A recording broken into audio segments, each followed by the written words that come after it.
สดีค่ะทุกท่านเป็นไงบ้างคะสบายดีกันหรือเปล่าคะส่วนแม่ตุ้มเองก็สบายดีนะคะวันนี้แม่ตุ้มจะมาทำปลาอินทรีทอดน้ำปลานะคะหวังว่าทุกท่านคงชอบนะคะทำเสร็จแล้วเราก็จะมารับประทานกับยำมะม่วงนะคะเดี๋ยวเรามาดูเครื่องปรุงกันเลยนะคะว่าเรามีอะไรกันบ้าง Hi everyone how are you I'm good too today I'm going to cook fried kingfish in fish sauce and we will eat with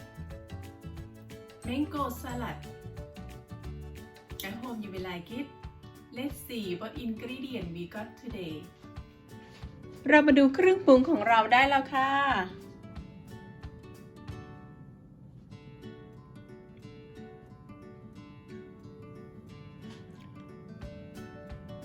เรามีปลาอินทรี2ชิ้นนะคะ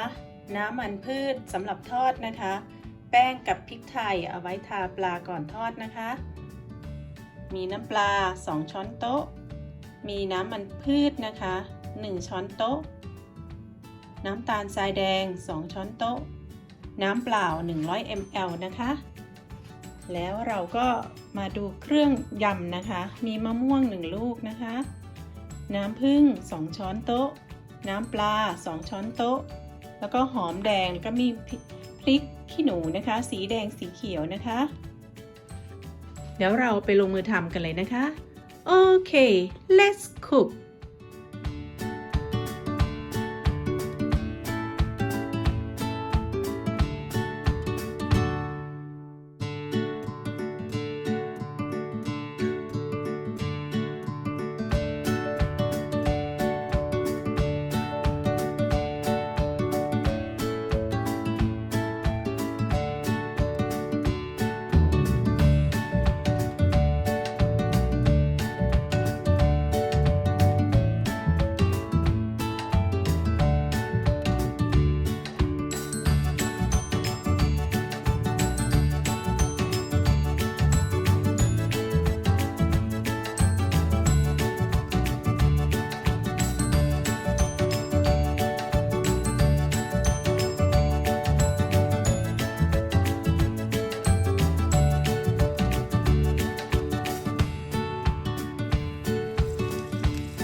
ลาอินทรีทอดน้ำปลาของเราก็เสร็จเรียบร้อยแล้วนะคะ